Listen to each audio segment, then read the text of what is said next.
बहुत समय पहले की बात है। एक आरती नाम की बहुत ही लालची औरत गांव में रहा करती थी। वो अपने पति हरीराम और दो छोटे छोटे बच्चों के साथ रहा करती थी। हरीराम एक बहुत ही मेहनती इंसान था, जो कि बहुत ज़्यादा मेहनत करता था। उसे दूर दूर तक उसकी मेहनत की वजह से जाना जाता था। वहीं दूसरी तरफ उसकी पत्नी आरती, वो एक लालची औरत थी।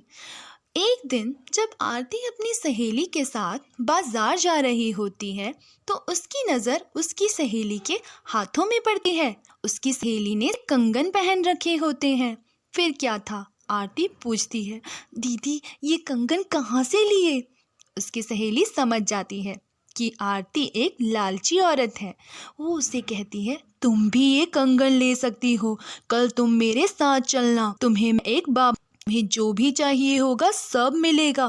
फिर क्या था, पहले तो आरती समझ नहीं पाती, पर वो लालच की वजह से मान जाती है और कहती है, ठीक है मैं कल चलूँगी।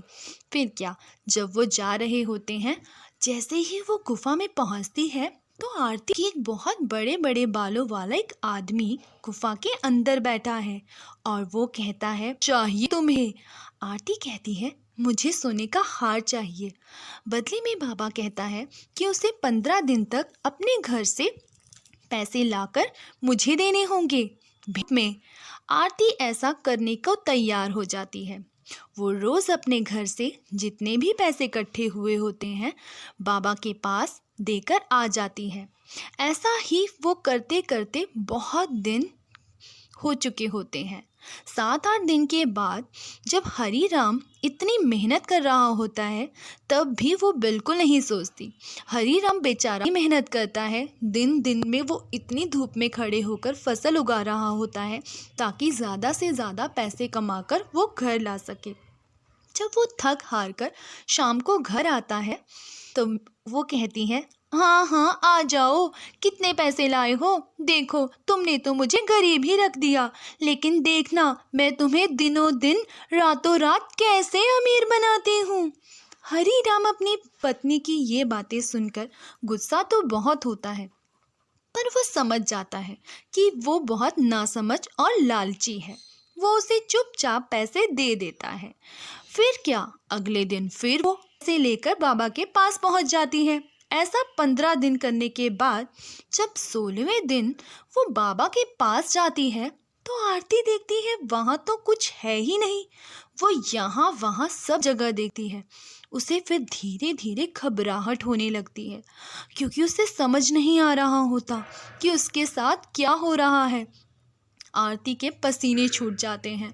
फिर उसे डर के मारे समझ आ उसके साथ धोखा हो गया है। आरती रोने लगती है, हे भगवान ये मेरे साथ क्या हो गया? मेरे पास अब कुछ नहीं बचा, अब मैं क्या करूं? मेरे पास पैसे भी नहीं रहे। ऐसा कर कर जब वो घर पहुंचती है और हरीराम को सारी कहानी बताती है, हरीराम एक समझदार इंसान होता है। वो बात को समझ जाता है और वो अपनी पत्नी से कहता है कि तुम्हें कैसे तुम्हारी सहेली ने और उस बाबा ने मूर्ख बना दिया, क्योंकि तुम एक मूर्ख लड़की हो और साथ ही साथ लालची भी। लालच एक बुरी बला है। तुमने आज लालच की वजह से सारे पैसे गंवा दिए। आरती उससे माफ़ी मांगती है और कहती है कि वो कभी भी लालच नहीं करेगी और हमेशा ईमानदार बनी रहेगी। तो बच्चों, हमें कभी लालच नहीं करना चाहिए और मेरी वीडियो को लाइक कर सब्सक्राइब करें। Thank you.